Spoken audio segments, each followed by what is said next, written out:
One thing that we don't want folks to do is to say, oh, well, I have to comply with local law 97. I need to reduce my emissions, so I'm just going to throw solar panels on my building without addressing anything else.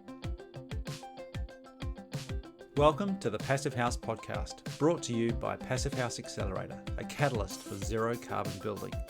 For news, inspiration, and connections from all flavours of Passive House, check out passivehouseaccelerator.com. Sign up to receive regular updates about events, get your questions answered, and contribute to the community dialogue. There's loads of free information for experienced professionals and people just starting out on their Passive House journey. We hope to see you at one of our weekly Passive House Accelerator live webinars. In the meantime, here's this week's Passive House podcast. Hello and welcome back to the Passive House podcast. I'm Matthew Cutler, coming to you from Tamaki Makaurau, Auckland in New Zealand, and I'm joined this week by Zach Semke. How are you doing, Zach? I'm well. How are you, Matthew? Pretty good. And we've also got Mary with us this week. How are you going, Mary? Pretty good. Really great interview that you're bringing us this week with Katie Schwamb, which I'm really excited for us to get into. So we'll get into that shortly. But before we do, Zach, we've got a few people to thank. Yeah, we sure do. So first, a big thank you to FACRO for being our sponsor of the week and making all of our programming here at Passive House Accelerator, including the Passive House podcast, possible. Thank you to our stakeholder partner, NYSERDA, the New York State Energy Research and Development Authority. And to our founding sponsors, 475 High Performance Building Supply, Ingui Architecture, Partel, Rockwell North America, and Zola Windows. And thanks to our champion sponsors, Bewizo, Cascadia Windows and Doors, European Architectural Supply, FACRO, Icon Windows and Doors, Intelligent Membranes, LG Air Conditioning Technologies, and Source 2050. Awesome. All right. So just before we dive in, Mary, just give a quick background. How did you get in touch with Katie? What inspired you to do this interview? Well, I just know that Building Energy Exchange is very involved in advocacy and policy in New York City. And I thought this would be a great time to touch base and see how local law 97 was going. Indeed, it is. Very good, great interview. And we've heard quite a lot about local law 97. Even I know about it. And, you know, I'm nowhere near New York. But just very briefly, it's just a local law. Is that correct? Yes, only in New York City. And as she mentions, only with specific buildings of a specific size at the moment, although there are plans for it to apply to a greater proportion of buildings. Yep. All right. Well, as you say, she does do a really good job introducing herself and a bit of background into the great work that she's doing. So let's jump in and have a listen. This is Katie Schwamb. Welcome to the Passive House podcast. I'm Mary James, and I'm speaking today with Katie Schwamb, Managing Director at Building Energy Exchange in New York City. Welcome, Katie. Hi, Mary. Thanks so much for having me. And can you just give the audience a bit of background as to what Building Energy Exchange does and how long you've been with the organization? Absolutely. So Building Energy Exchange is a local nonprofit and resource center here in New York City. We work in New York City, in New York State, and beyond. And our main goal is essentially to help advance energy efficient, decarbonized, healthy, resilient buildings. We do so by developing and delivering resources to the industry. And by that, I mean, we work on research initiatives, case studies, guidance documents. We develop training and curriculum, technology primers, and we also then engage the industry. So making sure that the resources that we're developing are getting into the right hands of the right people at the right time. And we really focus on what we call building decision makers. So that's anyone who has influence over design, construction, operations, financing of buildings, all towards, again, that purpose of helping to advance energy efficiency in the building sector. And my background, so I have been with Building Energy Exchange now for 5 years. My background is in architecture. I got my Bachelor of Architecture from the University of Austin, lived there, worked in the building industry in the architecture field for a little while, but that ended up finding my way into the sustainability and energy efficiency sector. I did an AmeriCorps position with Habitat for Humanity International in Atlanta before coming up to New York, and had my first job at a construction firm, which was a really interesting way to understand the building sector in New York, and then found my way to a consulting firm called Stephen Winter Associates and was in their multifamily new construction team working as a sustainability consultant. So here in New York, that means getting to work on a lot of affordable housing, new construction and retrofit projects during design and construction. So working with architects and engineers to make sure that their buildings were complying with third-party standards like LEED for Homes or Enterprise Green Communities and Energy Code. And then when projects transitioned into construction, did on-site progress inspections as well as performance testing.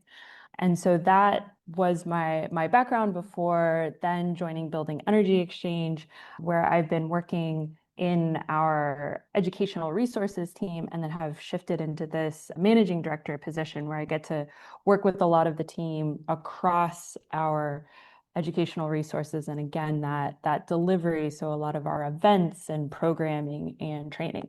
Yeah. Great. Well, thanks for that. And so, given that you are based in New York City, is it safe to assume that larger buildings are more what your organization focuses on when it comes to developing resources and education? Yeah, we definitely do focus on the building stock that's predominant here in New York City. A lot of our resources have relevance across building typologies and even outside of New York. So there's definitely value in our resources if you aren't based in New York or city or state. But we definitely focus on a lot of larger buildings and that typology and buildings in general, because, we think of, as we know, or here in New York, our building sector is our largest emitter of emissions. We think about other locations that might not be as dense urban environments, and so transportation, cars, et cetera, are usually maybe the more substantial emitter for them. But here in New York, with our dense urban fabric, buildings are predominant, and so we definitely focus on a lot of the larger building typologies, but do look across scopes and scales too. Well, that's a perfect segue into talking about Local Law 97, which is, I think, a leading edge legislation in the United States covering existing buildings. And can you give an overview of what Local Law 97 is and, its general aim to improve building performance and reduce emissions from the building sector? Yeah, absolutely. So as you mentioned, Local Law 97 is a leading legislation package that was passed in 2019 as part of the Climate Mobilization Act passed here by the city. And it's a suite of laws aiming to drive emissions reductions in buildings. And Local Law 97 specifically establishes carbon emissions limits based on occupancy and use type in most buildings over 25,000 square feet. So emission limits started in 2024. And they get increasingly strict across a particular cadence of compliance timeframes and nearing zero emissions by 2050. And if a building is non-compliant, meaning it's over its allowable emissions limits for a certain reporting period, then it's subject to a financial penalty. So it's not one of those flexible, mushy regulations. There's some very specific targets in it. Is that correct? Yes, definitely. There are specific targets, there are specific limits. So you are definitely beholden to the law and working then to not only assess your building's performance, so see how your emissions, your building's potential emissions are stacking up against compliance periods. And then if you are over, then you're beholden or it's in your best interest to then pursue some retrofit measures, some strategic planning in order to help reduce your energy use and its subsequent emissions limits so that you can make sure that you are under that limit and then avoid risk of financial penalties. Which are specified in the legislation. Is that correct? Yes, I believe it's $268 per ton of carbon emissions over the limit. So you're also able to then calculate the potential penalty. And again, with these various compliance periods getting more and more stringent as time goes on, a lot of buildings for this first reporting period might not be subject to penalties, but come 2030, which is the next compliance period, because the emissions limit is getting stricter, more buildings might be subject to or might be at risk for getting a penalty based on their building's current systems and energy use and whatnot. So it's really in building owners and their team's best interest to assess their building's performance now and do that look ahead in case you've got, your subject or might be at risk for penalties in say 2030 or beyond. Then you can begin doing some strategic planning to see when and how you can begin to implement emissions reduction measures in hopes, again, of getting into compliance and staying in compliance and avoiding penalties. Right, and it's not just the penalties, it's also your energy use costs. If you're not in compliance, you're paying higher energy bills, right?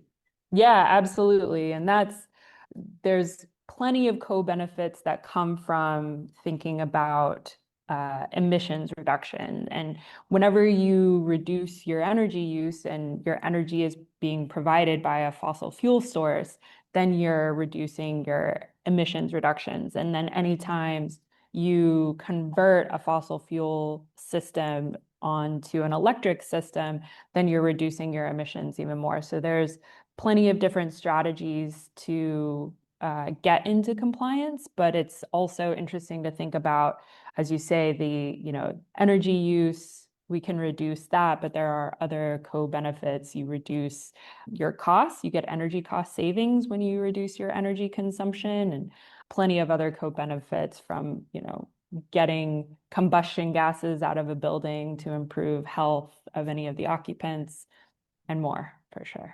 And just to back up for a little bit, you did say this is applicable to buildings that are larger than 25,000 square feet. And this is all types of buildings, right? It's residential and commercial buildings.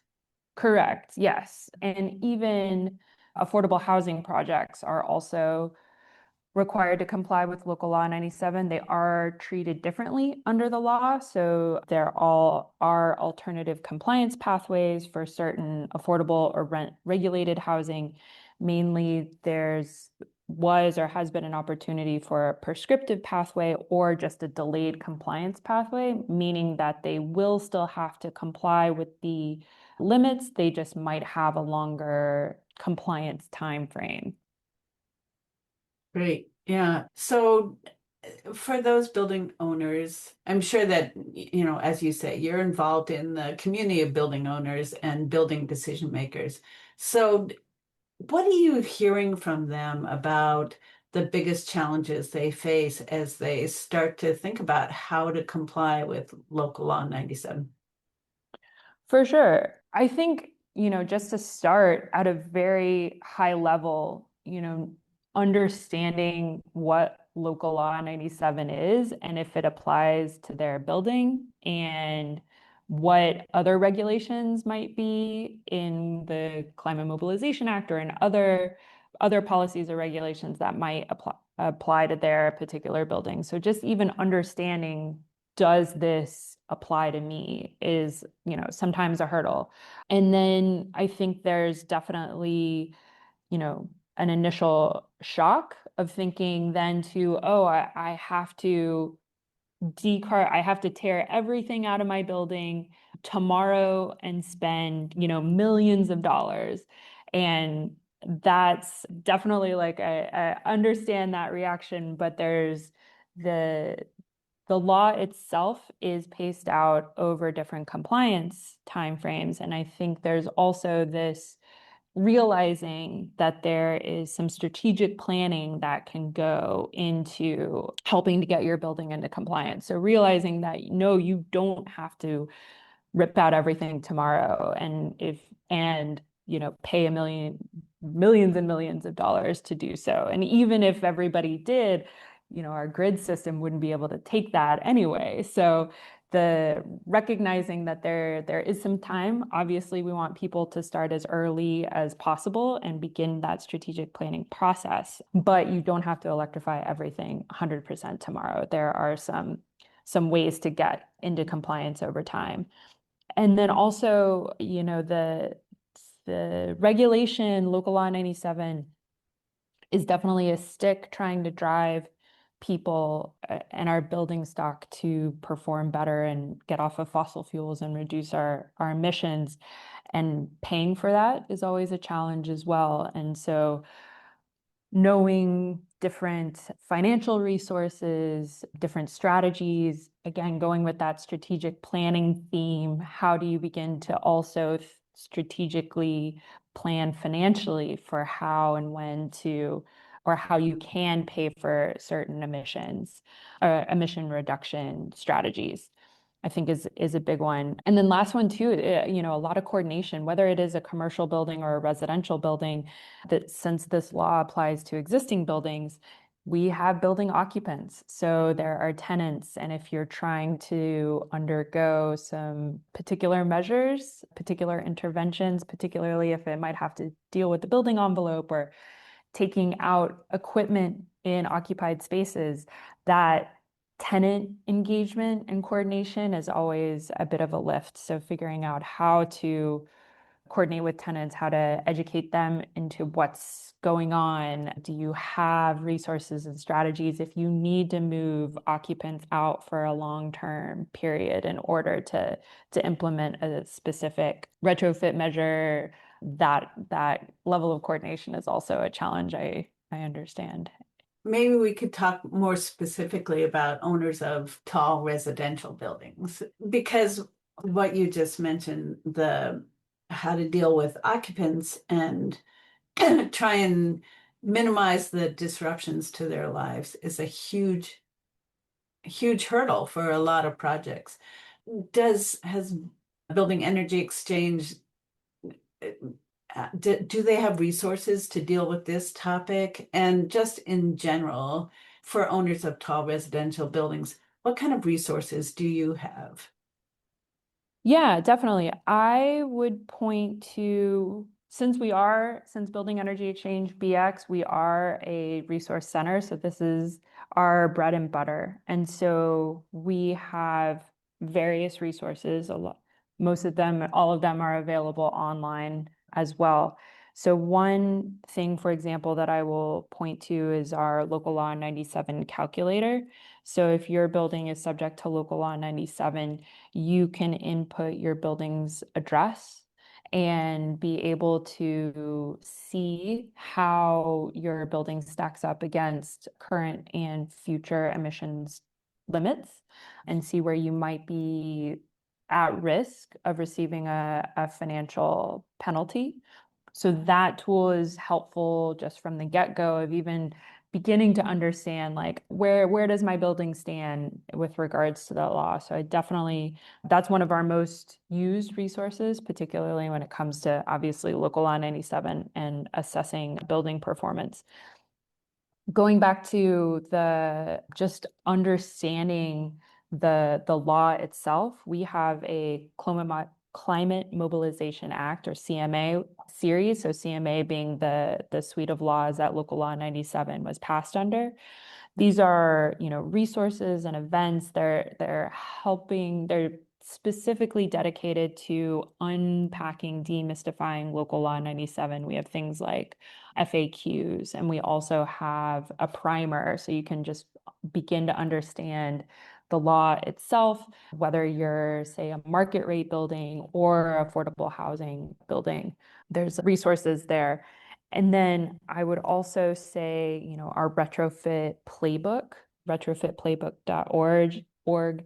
It's a resource that we did in partnership with RMI and ULI and was funded by NYSERDA. And it is a really great resource. It's a website that has information on a strategic decarbonization planning. It's got case studies. It's got a whole bunch of other resources where they're, anywhere from how to engage with tenants, again, case studies and whatnot. So that resource is also really helpful just to see what is available out there, what other projects have been doing, and how you can begin to think of this sort of strategic planning process for your building as well. Yeah. Yeah, that's so helpful because, of course, the first step in any retrofit is coming up with the overall plan. And I was looking at one of your guides. I don't know if it's in that series that you were just talking about, but the high-rise, low-carbon multifamily guide. There were a bunch of case studies in there, and I just wondered if you could just describe that a little bit and sort of what some of the lessons learned that are in Yeah, that guide. for sure. So yeah, we have a high-rise, low-carbon series. We have not only a multifamily building version, but also a commercial building. So there are two reports out there, but the premise is the same for both. It's a compendium of example projects from across the world, actually, not just in New York and not just in the United States, that underwent deep retrofit scope of work. And the requirements too were to have pre and post performance data. So you could understand how the building was performing prior to the retrofit and then looking at it afterwards. And all of these projects, again, large buildings, both commercial and multifamily, and specifically in the multifamily, obviously on that residential sector.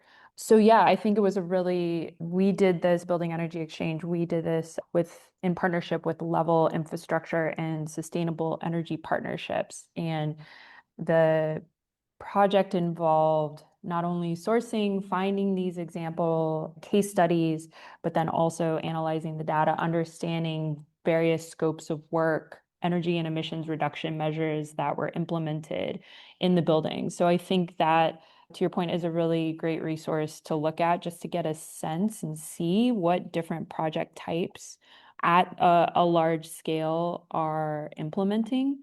So I think it's interesting to look at, and I recommend also maybe just to walk through it a little bit. We look at the buildings and the projects also through the different systems of a building. So heating, DHW, domestic hot water, envelope, ventilation, lighting, because all of those systems interplay with one another. If you improve your building envelope, you're going to, reduce your heating and cooling load. And if you tighten up your building envelope, you really need to be implementing, proper ventilation, both exhaust and providing. So it's interesting to think about like the balance of those and the interplay of those systems. I think some of the lessons learned or key aspects about that project is, for one, the importance of monitoring and tracking data and performance. You want to understand how your building is performing.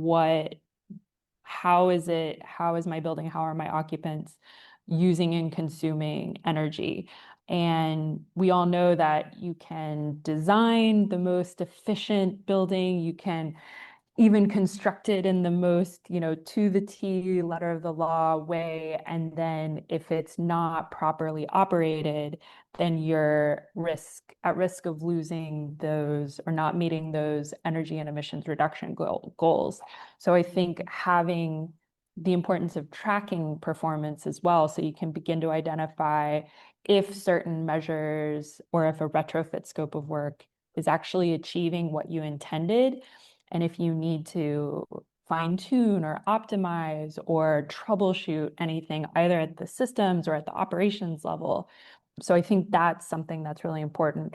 Also, just transparency of data. I know a lot of times we've all got priorities and our attention is always going in a bunch of different ways. So I think there's making sure that those reports on building the energy consumption, energy use is also going somewhere so that somebody who knows what it is and can assess it and respond to it is also really critical, again, for just making sure that not only is your building performing as it should, but if and when it goes through any sort of retrofit, that you are achieving what you hope to achieve.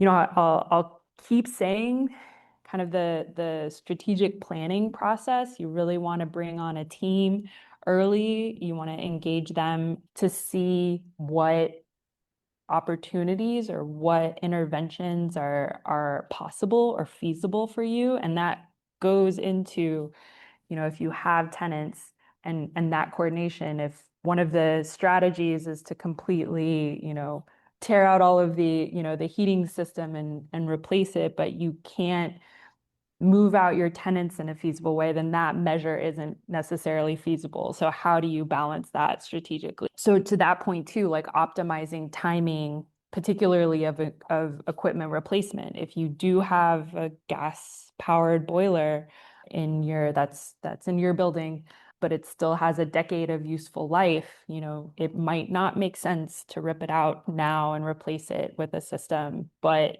maybe sooner rather than later, if and when it does reach its end of useful life, how can you not replace like with like? What technologies, what systems are available, what incentive programs and financial opportunities are available for you at that time so that you are improving the system beyond just what is already in place. And I think too, kind of going back or speaking to the financial feasibility or making the business case, looking beyond simple payback and upfront costs of measures, I think is also a strategic approach that building owners and teams should look at, especially if a building owner is going to have that property for a while, or if you have a long-term lease, implementing these measures will pay back dividends over the term of the lease. So thinking about that calculation or that framing is also, a good strategy for tackling retrofits. Yeah. We've touched on so many important points dealing with any retrofit, but the importance of having your team in place and also the importance of quality control, right? That because commissioning is often an overlooked step, but if you have the energy data post retrofit measures, then it makes it so much easier to see, is it performing as you expected? Yeah, functional testing for sure, particularly when new systems go in. And it's not just a set it and forget it. You will have to, revisit that system. And just as, good health practices where we should all go for checkups, we should also have checkups for our equipment as just part of our operations and maintenance. Good practices for sure. Yeah. And you also touched on basically, which I think is a realistic pathway for many building owners, which is people who can't fix everything all at once. They just financially, that's impossible. And so they want to implement a phased retrofit where having a overarching plan is so important. Can you just talk about sequencing phased retrofits and, resources available for building owners, building decision makers who are thinking about that approach? Yeah, I think a couple of things. I'll point to the retrofit playbook for large buildings, retrofitplaybook.org, and the strategic decarbonization planning.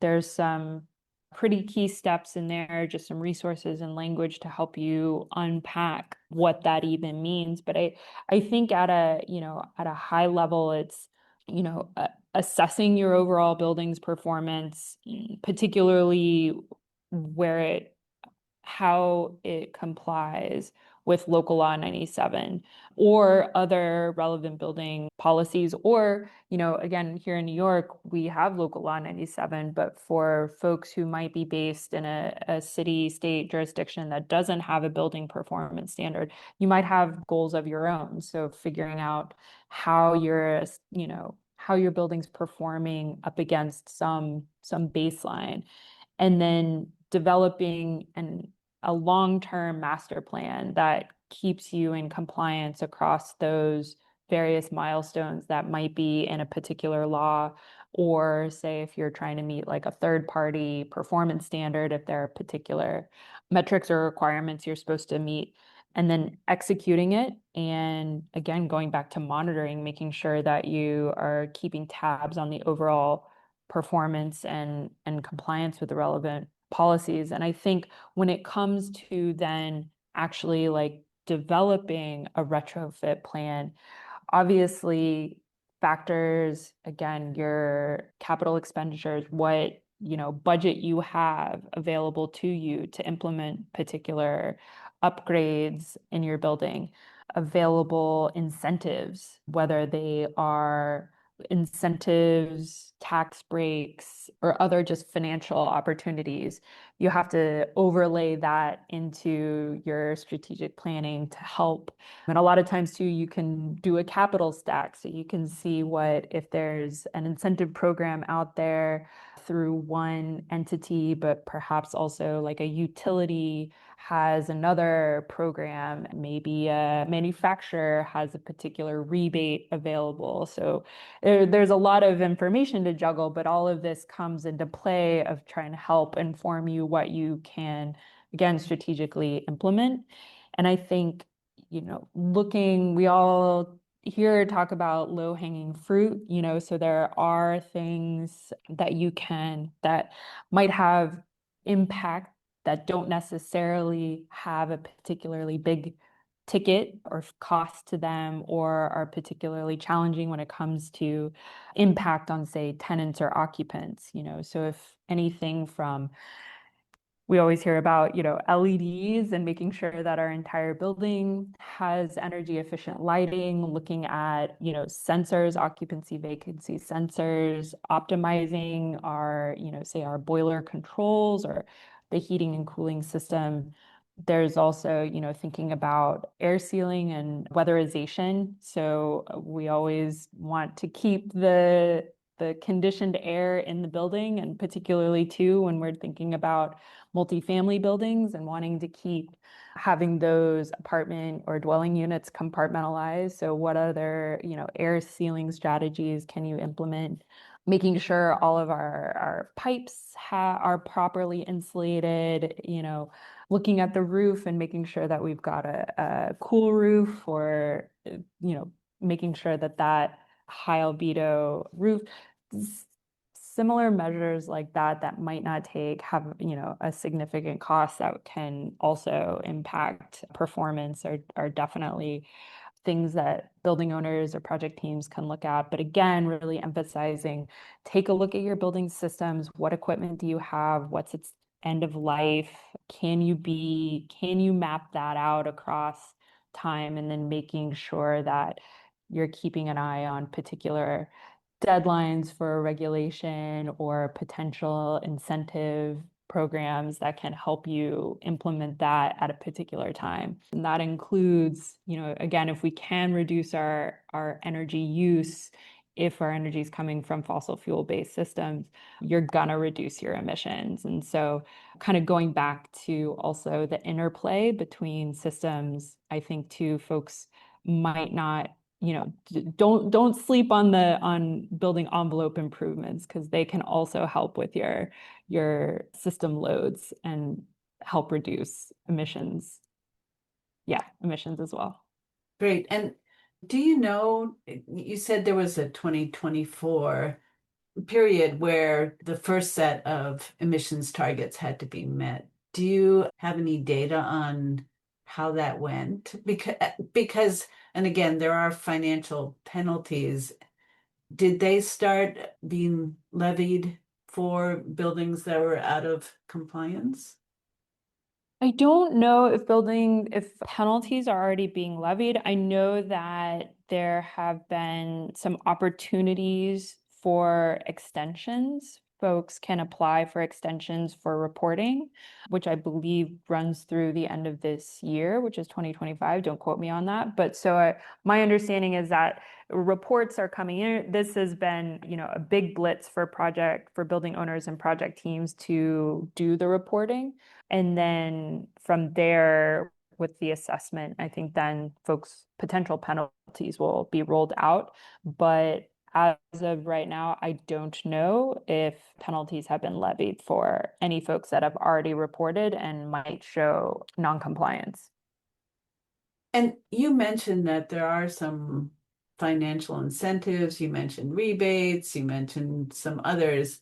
Are there any others? I imagine NYSERDA being very much involved in energy efficiency for buildings, that maybe there's some funding through NYSERDA or other things that could Yeah. help building owners. Yeah, at a high level, I would just say definitely. So NYSERDA, the New York State Energy Research and Development Authority, is a great asset when it comes to opportunities for funding, for technical assistance, as well as, financial assistance. I recommend checking out their website to see the latest and greatest, but I understand that they've had incentive programs for energy efficiency upgrades, opportunities for energy audits. Again, going back to that, the importance of understanding how your building is performing so that you can then make strategic improvements based on your building's particular systems and performance, as well as, financial opportunities for, again, installing energy efficient technologies or systems. So always check out their website for the latest and greatest to see what programs might apply to you or your building, and any particular, time frames, if a program is sunsetting or if there are any particular deadlines. Utilities, so Con Edison here in New York is also another opportunity. They've got various programs and incentive opportunities. Well, this applies to multifamily as well as commercial buildings, both with regards to installing new systems. So thinking about perhaps, say, converting your gas boiler to heat pumps. I understand too that they also have programs for just general energy efficiency besides electrification. So thinking about energy efficiency, improving your building's performance, and then electrification being, say, to like swap out fossil fuel systems for electric systems like heat pumps. So those are a couple of that come to mind. There's also, financial institutions. So thinking about Community Preservation Corporation, CPC, and NYSEC, that's the New York City Energy Efficiency Corporation.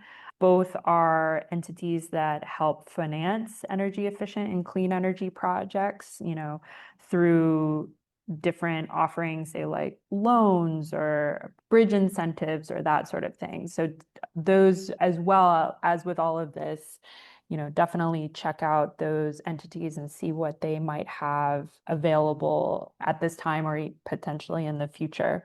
And then we'll see if these are at like city and state level. Fingers crossed that the federal level also begins to help support these projects and endeavors once again as well. So there's not only a few different tools that you can put to use, but also looking at it across scales and across sectors to source resources too. Well, thank you so much. You have been a fount of information, and clearly, anybody who's contemplating retrofit there should check out the retrofitplaybook.org because it sounds like there's a ton of resources there.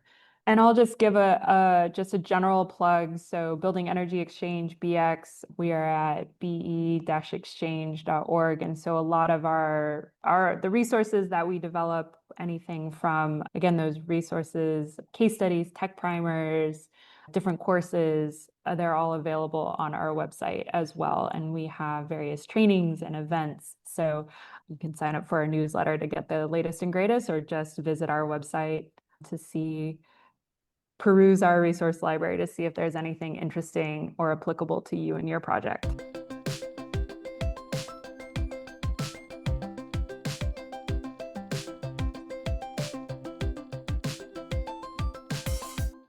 And that was Katie Schwamb giving us a bit of an update on Local Law 97 and all the great things that are happening in New York. And yeah, really encouraging. I thought, Mary, that there's some really great incentives in that local area. Obviously, starting to have some real impact, and some potential penalties as well. So I think it's really encouraging to see some leadership come, even if it is just one city. It's a pretty big city, and obviously having quite a big impact in that area, and not just theoretical. The other thing that stood out for me is that emphasis on measuring actual performance, which I think is easily overlooked sometimes, because it requires us to be very honest about the impact of what is actually happening. But some really, it sounds like that local law is having some real traction and is really affecting change. Is that the impression that you get, Mary? Absolutely.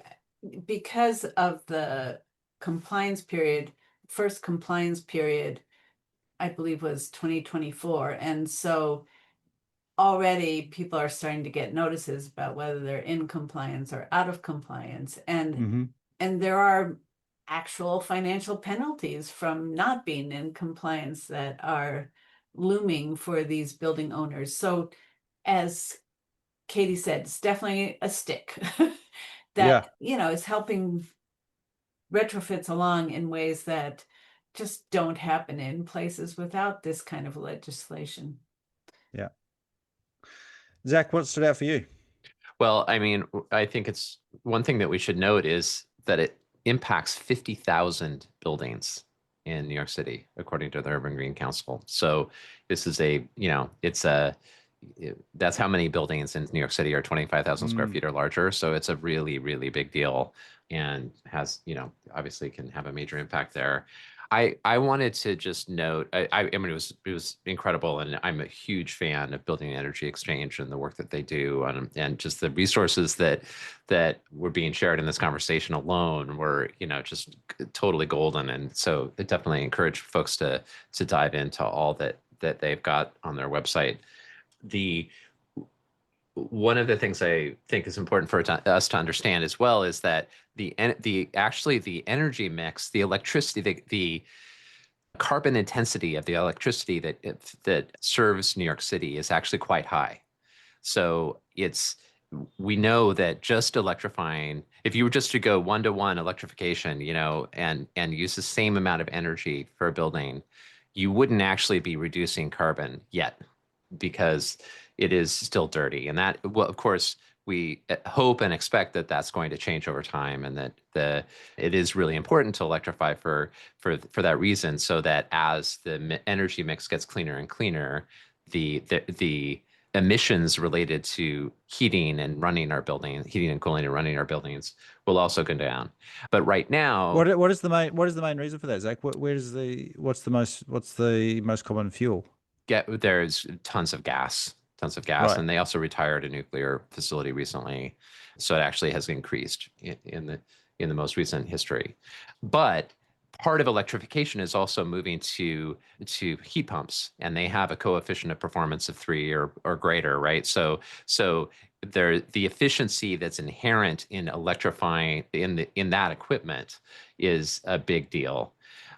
So there is that benefit. But I think that just to underscore, like, the efficiency is critically important in decarbonizing buildings in New York. And we're not at, I think that it's easy for us to maybe assume, oh, well, solar panels and wind turbines are handling the electricity piece of it in terms of making electricity low carbon, and they will eventually, but we have a long time before that happens, and we need to nail the emissions right away. So Yeah. And I yeah. thought that was a good question you asked, Mary, in that on that topic about what was actually being measured, whether it was carbon emissions or EUI, as you put it, which is the energy use intensity. And coming back to my previous point, it sounds like they are actually measuring the emissions. Yeah. Yeah, they sure are. Right. Right. Or calculating them anyway. Well, Um, calculating Right. on But the emissions. But Matthew, you mentioned a really good point that I thought was important overall too, is the monitoring, how important that is. I mean, just even getting the data, because that's part of the law's implementation, is that everybody has to report their emissions. Getting that kind of data is a huge step, both for the building owners to understand where their energy use is coming from, but Yeah, also for everybody to have a broader understanding of building emissions.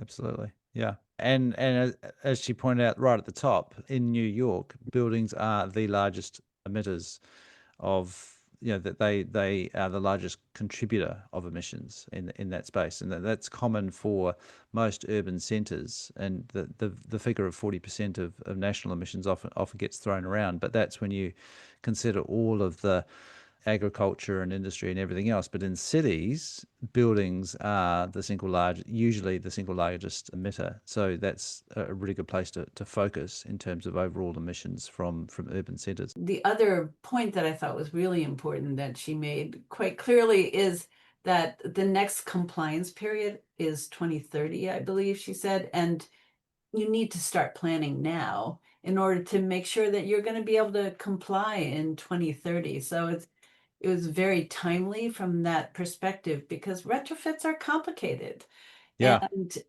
having a plan and figuring out a team to to conduct one, and especially figuring out how you're going to handle your occupants, especially if it's a residential building. It all takes a lot of time to think ahead and plan ahead for that. So that was a really important point too. I remember when 2030, well, 2020 as well, but I remember when 2030 was a long time in the future. But 2030, we are closer to 2030 now, today, at the end of 2025, than we are from the start of COVID. Right. And I know projects that have been on hold for that length of time we're in the design phase. So you're absolutely right. Projects on the drawing board now or in concept stage, they're the buildings that will be around in 2030. And we also have all the existing buildings that we need to figure out how to get up to standard as well, and figure out those more complicated retrofits. Great stuff. All right. Well, thank you very much, Mary. Really great stuff. And always, I really like hearing about some local leadership, which that law, that rule that's been in place in New York is a really good example of that. It's been there for a little while now, really starting to have an impact. And I think it's a great example of where we don't have to rely on or wait for national or federal policy when there are these really great examples of local leadership that are making a really impactful difference. Thank you. Yeah, Zach, what have we got coming up on the accelerator and Well, over at Reimagine? yeah, you mentioned the retrofits, big retrofit work that needs to happen on Passive House Accelerator Live on Wednesday, November 19th. We have Jonathan Stern of Cornerstone Real Estate Consulting and Matthew Bowers of the Oros Group presenting about a passive house renovation of a 1 million plus square foot commercial building. So please join us for Passive House Retrofit at Scale on Wednesday. And then we are joined this Friday with Craig Stevenson, also of the Oros Group, within the Reimagine Buildings Collective. So this is for members of the collective, which is our membership community where we bring together professionals who are working on passive house and low embodied carbon and electrification, all this decarbonization, to support each other as we are all making leaps in our work to make progress. So Craig will be on to do an Ask Me Anything Friday session for collective members about using data and building science to decarbonize existing buildings. So this is all part of our retrofit and reuse month within the collective, and that we're both the Passive House Accelerator and the collective are kind of moving toward the culmination of this focus on retrofit for the last month at our Reimagine Buildings Best of Retrofit Conference, which is an online conference for 4 hours featuring real projects and proven strategies that you can use at all different scales around retrofit. It's on December 5th, and an online conference that we hope people will join us for. It's an incredible lineup. Kim Davis, our programming manager, has been hard at work putting together a stellar group, and we'll have a link to this in the show notes, but the really fantastic speakers involved in that. So it's an exciting late fall, I guess. I guess we're in the middle of fall. Yeah. Awesome. All right, get into that and everything else over at Passive House Accelerator and, of course, Reimagine Buildings. And we'll be back again next week on Passive House Podcast.